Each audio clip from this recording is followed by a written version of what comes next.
When I hear PR, I think news releases, press releases. What is PR beyond that? That's a great question because PR definitely is a PR problem. You think news releases, other people think PR literally stands for press release, which it doesn't. Influencers think PR are like the skincare products you get in the mail from brands, right? It's third party credibility. So you are showing up across media categories. And now media categories are everything from podcasts, new media, to traditional media, to digital media, to we're even seeing where Substacks and journalists are creating their own privatized type of media, where you're getting people who comment on those things and they have YouTube channels and media like that. What I would say different than marketing is it has this credibility baked into it. It can grow that immense amount of authority and influence in your space. So when we talk about thought leadership, PR is a great way to drive that for any one brand. And it's different than your own marketing. And in fact, the differentiation is what is valuable. It's what makes PR valuable to you. Welcome to Harry Handles It, a podcast where we dive into the world of personal growth, success strategies, and everything in between. I'm your host, Harry Nalbandyan, and today we're going to chat with an incredible guest who has some amazing insights to share. Remember, no matter what life throws your way, I'm here to help you handle it. So let's get started. Shante, good morning and good afternoon where you are. Welcome to the Harry Handles It podcast. I'm very excited to have this conversation with you today to hear about what PR is and how PR can help lawyers in their field. So, I'm excited. Can you tell our listeners a little bit about yourself and what you do? Sure. So I have about 20 years in this space, and I started out in broadcast journalism and did that for a number of years. I worked for international sports broadcasting. I was part of the Olympics through a couple rounds of the Olympics. And then at some point, I ended up in upstate New York, Syracuse campus, and had this moment where I'm like, I think I'm ready to do the next thing. And they have the number one communications school in the country. So I applied for PR because you don't really need a master's in broadcast you just need more experience. So that was the start. I was accepted, and it was like a Hail Mary of an application. And it ended up being about a 9-month program. They really train you to hit the ground running. It's really cool. And that was the start of the PR career. And that was about 20 years ago. And I've been all over the world with PR in various aspects of it. And this was the before times, if you can remember, of social media. So I jumped into this world of PR and comms for first a very startup, but a startup that was experiencing hockey stick growth. And from there, moved to another company where they immediately sent me overseas to Israel to be an expat and open up a market. And that was insane. During that time, they were like, can you also handle marketing and events? I'm like, oh, sure, absolutely. Upon the return of that's when social media really started kicking off. And I think they were this company that I was working for is a big company. They were trying to figure out anyone who would have the skill set to figure out social media for a business. And mine was the closest match. So I started learning about that, started learning a little bit about SEO. But if you remember when all these things were just brand new, like it was like the Wild West of trying to figure that out. From that, I started my own company. I was heavily recruited by an agency, which I ultimately ended up onboarding with them. And I met my business partner there. And it was a digital marketing agency. And it was really cool. I got to do campaigns for companies like ESPN and Time Warner Cable and Disney and Adobe and Dell. What kind of campaigns were you running for them? Oh, it was everything from, mostly visibility. And so this was a digital marketing agency, and I was one of their first leads that ran enterprise accounts that had a background in PR. And they're really looking to do things differently in the world. So I jumped in and I started doing these campaigns for them, which was just get visibility. They wanted to be out there and they wanted to be positioned really strongly in not only in their industries, but for very specific topics. These are big companies, right? Visibility for them is pretty cheap, but they wanted to be positioned with more positive sentiment. So at a lot of campaigns that we ran, it was just to make them the natural drivers of relevant cultural conversations of anything that was happening within the marketplace. And so PR tactics were the tactics that I ran with because that's what I knew really well. And then of course SEO was able to dovetail with that really beautifully. So it was quite cool. It was quite new. At that point I was tired. I was tired of learning like new everything every couple of years. But I, looking back, it was a really cool career trajectory. And then ultimately, I stepped into a role for $1 billion brand where I was over brand marketing and brand awareness for them.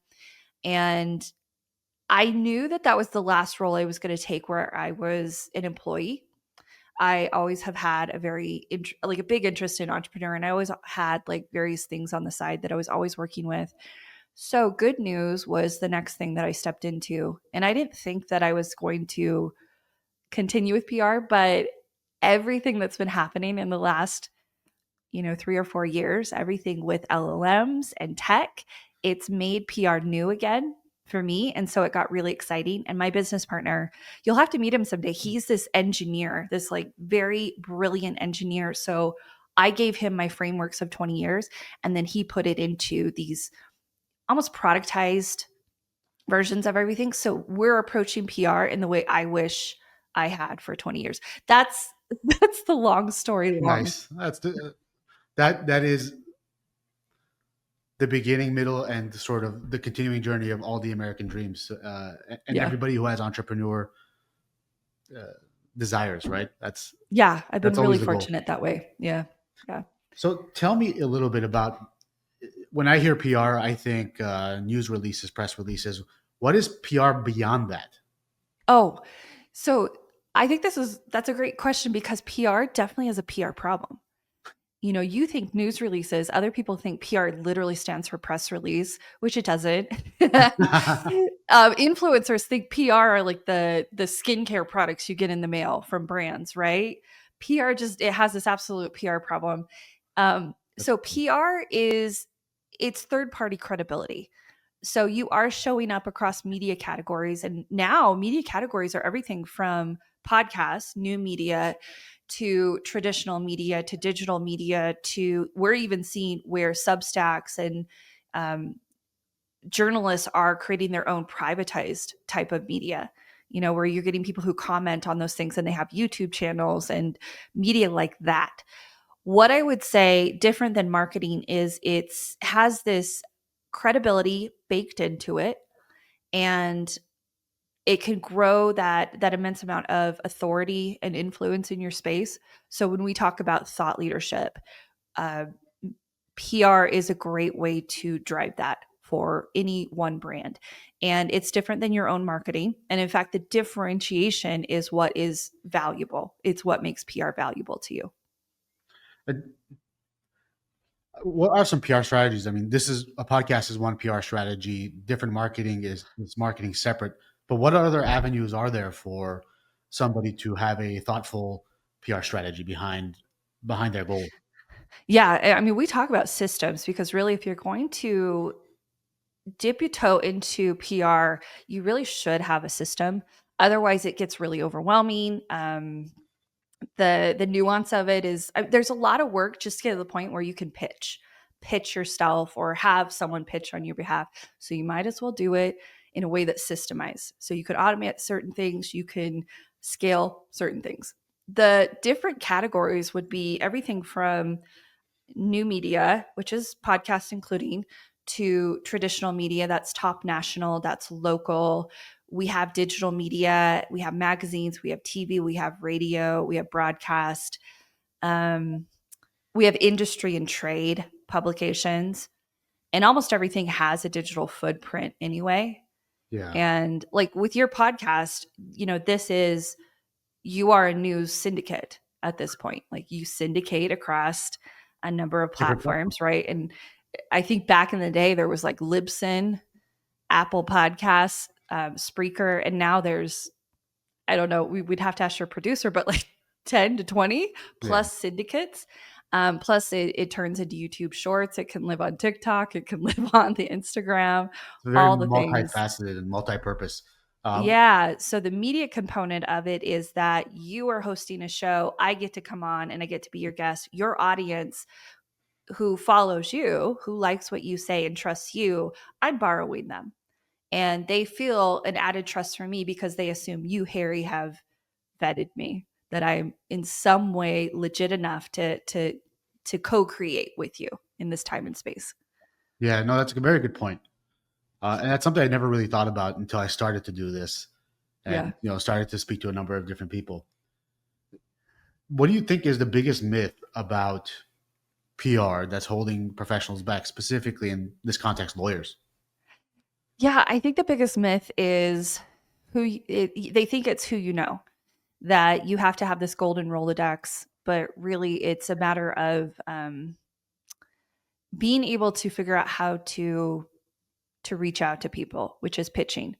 I pitch hundreds of pitches per week, and I figured out how to get into people's inboxes cold in a way that, for the most part, it resonates. I've done the research. So I would say that that's one of the biggest myths, but I think the real blocker for even PR professionals and brands is that they're treating it like a future me strategy. Right now, so much is changing when it comes to attribution with anything SEO, anything marketing. We talk about dark social a lot at Good News because it's how people are sharing now. So even attribution of like a lead came in this way, we don't actually know. 60% of attribution is false. So we need to consider other ways that people are building that know, like, and trust with the brand. And one major thought leader in the space of digital marketing, he started Moz, which is a major digital marketing company. He left Moz, wrote a book about it, and then he started a new company called SparkTuro. And in the last 2 years, he has said specifically PR is the future of marketing because of how audiences are consuming. Because of how we're all experiencing ad fatigue. We're all experiencing this distrust, especially with AI, because now we're seeing full ad campaigns that are not even with actual humans, so it's just changing the marketplace of how people consume. So I would say for that reason alone, don't treat it like a future you strategy. Consider adopting a PR strategy and system today. It is a differentiator because so few brands know how to do PR or even start to figure it out for themselves. So where does somebody start? Yeah. How does somebody start? It's the age-old question. A lot of times, so you have to consider, I would say, do an audit of your current, like where you're showing up currently. And it's an audit that we do a lot for brands that we're looking into, where we'll tell them, yep, here's the current narrative. Here's your share of voice within the marketplace in which you operate. For some brands, it might be, well, I'm not showing up anywhere. I haven't had really anything get picked up. And it could be anything from awards to content that has been indexed and showing on page 1 of the SERPs. And maybe you're just like, well, I'm not really showing up anywhere. So then the audit would be, where should I be showing up? And if you want to just get started and start to see, like, what's the landscape look like, look at your competitors. Where are they showing up that you could show up better or in a different way? Competitors, it would be also brands that you aspire to be like. I would say audit that footprint where you are today, and then have an idea of where you'd like to go. And for most brands, especially those who are operating in an industry like yours, you really should be showing up across all media categories. You should have some sort of presence where it's features, mentions, bylines, maybe an opportunity to be a contributing author to a Forbes or a Huffington Post, and then repurpose all of that content over and over again. That's where we talk about engineered omnipresence. Is the feature is not the trophy. It's really cool. Yeah, it's everything that comes after. Yeah, exactly. That's pretty great. And does your company help with the setting up the foundation, the pitches, to get onto those platforms to then repurpose them all? That's exactly what we do. In building Good News, like I said, I built the thing that I wish I had for 20 years. And now we have the tech. So I know that it was like we had to catch up, but I had always had this idea of like, let's engineer systems so that we could scale. And we scale with human first principles in mind. Like, I don't want to scale in a way that feels really transactional. So what we do at Good News is we have built this out we build custom brand engines for brands. And with that, it means that we have three things always running for each brand. A connecting index. So we're always pulling in where they should be, from the platforms to the journalists. We understand the journalists, their beat, their body of work, their audience, the last 200 pieces of work that they published, the last 200 podcast episodes that they published. So that's the first thing. The next is a storytelling index. And we're not talking about just a half dozen really great stories that you could be telling. We're talking about thousands of stories across everything from very specific industry things to relevant cultural conversations, to what's happening in real time, to policy and legislation, to social economic impact. I could go on. And then when we turn this into a system that's very turnkey, is we then write all the pitches. So we're writing pitches with best practices in mind, with human first principles, but with all that data. So those pitches go out, and they're 200 words max, but they're very pithy, they're very powerful, they're very custom to every single journalist. So when they open those, Interesting. yeah, they're basically like, oh, they've done the research. So immediately they register you as a good source. And then it's a matter of timing. Like, oh, I just wrote a story about this last week, but I'm going to keep them in mind for the next one. So you have enough pitches out the door, then you're going to start landing media on a regular basis. So yes, we do all that, but we do it in a system, and we call it the Good News Blueprint. And that sounds like a lot of work. Is there a way to automate the public relations connection with the consumer or whoever is consuming the media to be able to create that trust connection? There's not. I mean, automating the human connection is probably the one thing you can't do. You still have to show up. You still have to be relatively likable or competent, which is also like in your field. It's not important that you're likable before they consider you competent. If you also happen to be likable, that's great. If you happen to like the same things they like. Yeah. Competent first, yes. That know, like, and trust, it's built in a lot of different ways. And in your industry, it's going to be different than if you're an entertainer or a comedian, versus someone strictly in communications. So automating, you can automate a lot. And I would say that initial rounds of research is where you're going to automate so much. And with the tools that we all have access to, you can automate a lot of that. What I see people doing is they say, hey, ChatGPT, create me a bunch of pitches. And they create these very one-dimensional pitches because that research and all those connections and data points haven't been put in. And then they send those out into the ethers. And we call it the spray and pray type of pitch strategy. And sure enough, you get no responses. Maybe you get some just no's. You could potentially be blacklisted by journalists if they're like, you just wasted my time. You're going into the blacklist. Yeah. So automate so much, but the human connection. And that's the difference between PR and so many other strategies, is it cannot be transactional. So we found all these other ways to scale our efforts, but the human part, it is like our North Star. Yeah.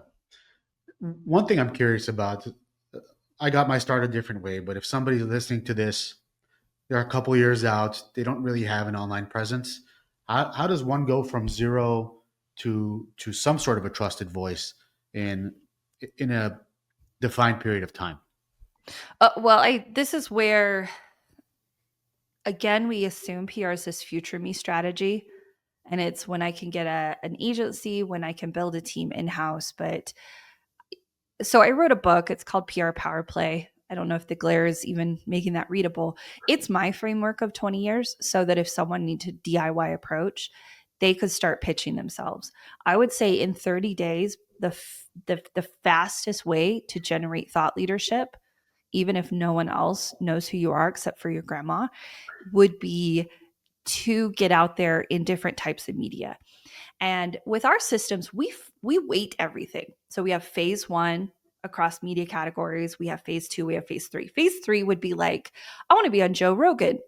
Of course you do. But Joe Rogan comes to you when you start showing up everywhere. His producers come find you. You don't really pitch Joe and get on Joe Rogan.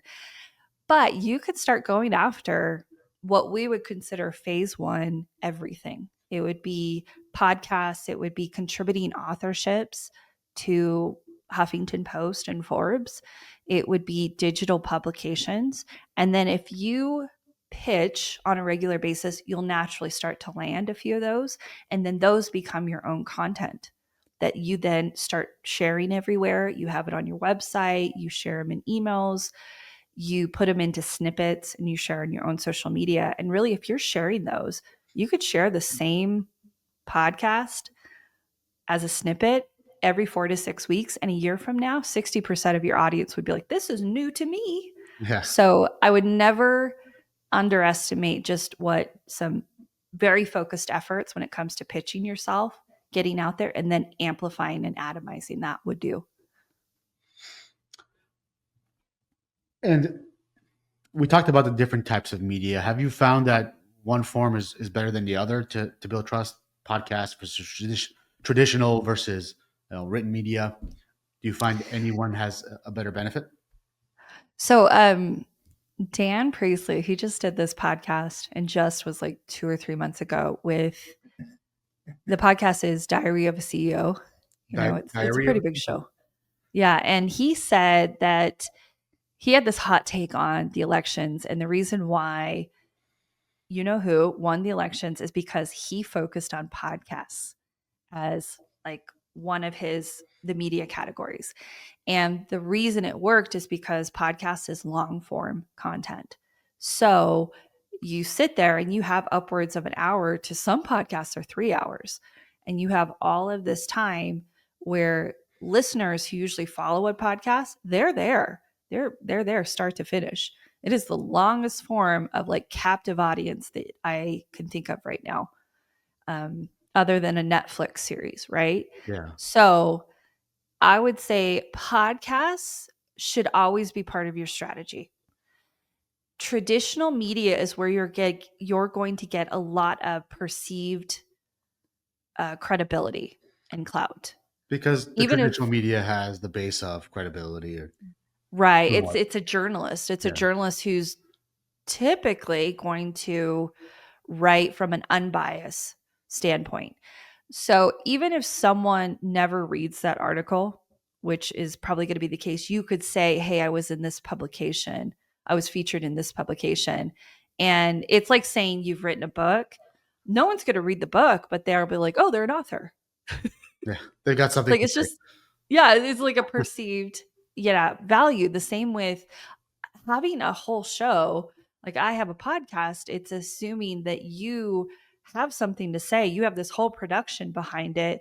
I mean, whether or not they have listened to an episode from your show, they assume something. They assume that perceived thought leadership there. So podcasts for long form content, but I would also have like trade and industry publications, because that's where your buyers are.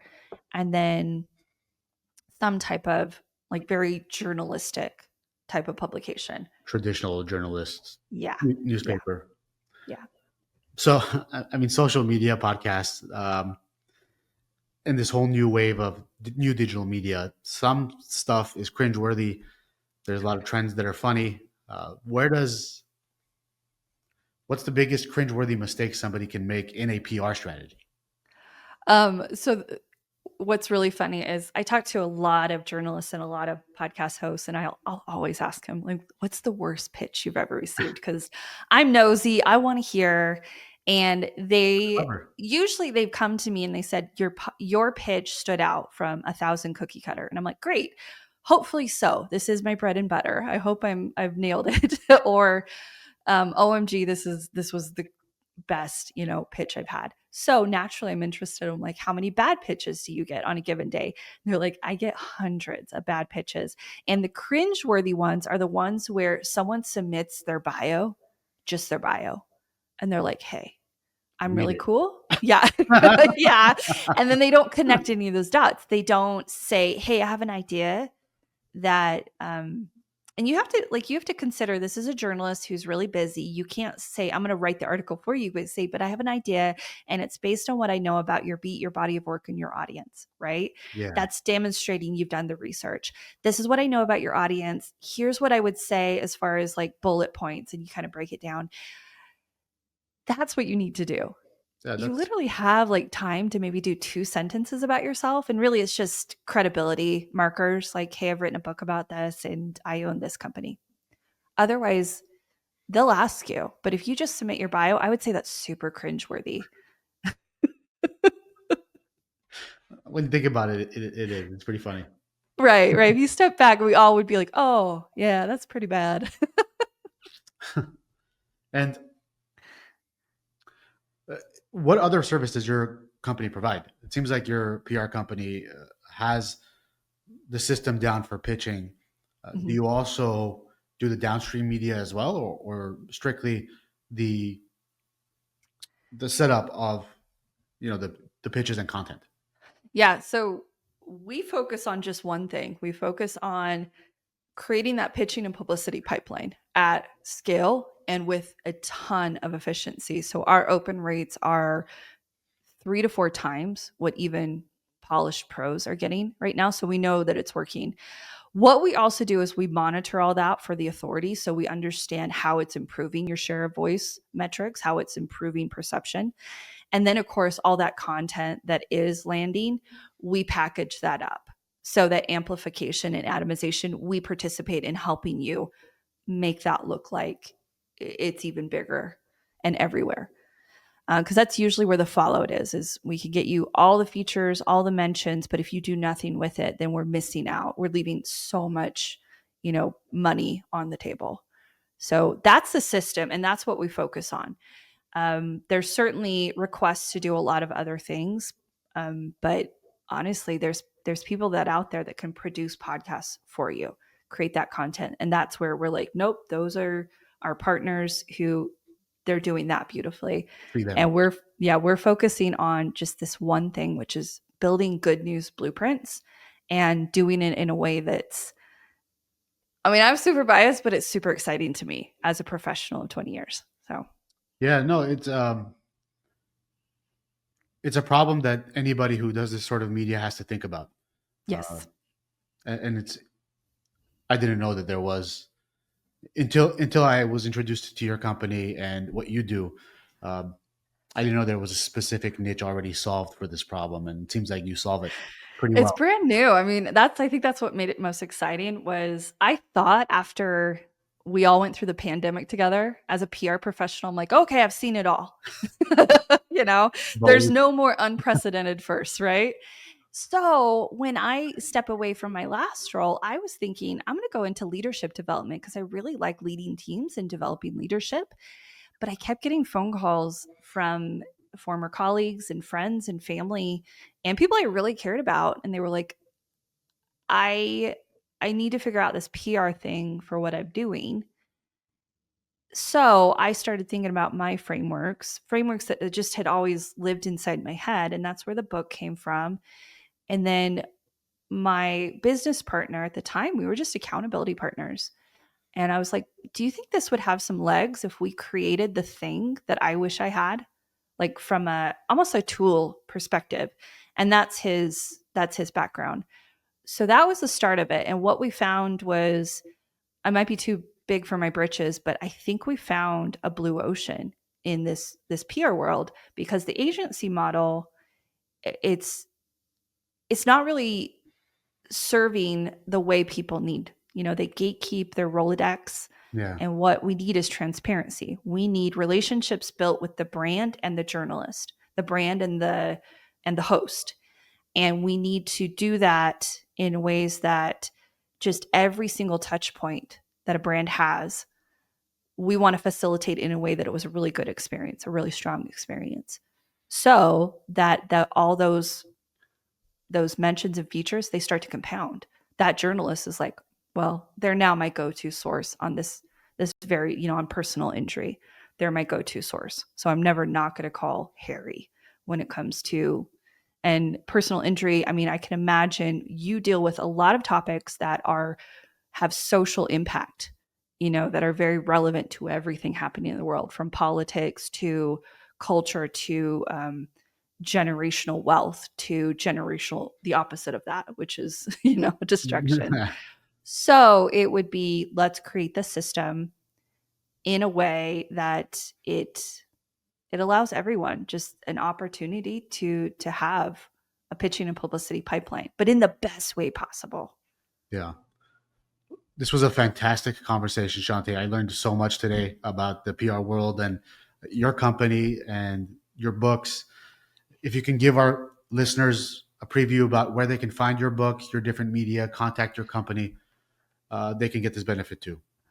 Awesome. Yeah. So if you go to highgoodnews.com, that is where you can learn about the blueprint, which we mentioned. You can learn about how it works and get an idea of how we are different than an agency model, and if that resonates with you. The book is my framework of 20 years put into a very long book that if ever you wanted to just have an idea of like how we think, what we mean when we talk about human first principles, the book is at highgoodnews.com/book. You can also go to our homepage and you'll see a banner there. And if you do just a 2-minute intake, we will send you a custom podcast sampler list. So it'd be 5 podcasts that would be very specific to your area of expertise that you should be a part of. And that gives you an idea of how we operate, kind of an inside look into our dashboards. And it would be a way to get you started if you wanted to start today. It's fantastic. Well, thank you so much, Shante. I don't think this will be the last time we're on the podcast together. Thank you for that. And hope you have a great day. Thank you. Thanks for joining us today on Harry Handles It. I hope you enjoyed our conversation and found some valuable takeaways. If you're facing challenges in your own life or business, remember that you're not alone. Together, we can handle anything that comes our way. Don't forget to subscribe and leave a review if you like what you heard. Until next time, keep pushing forward and handling life with confidence.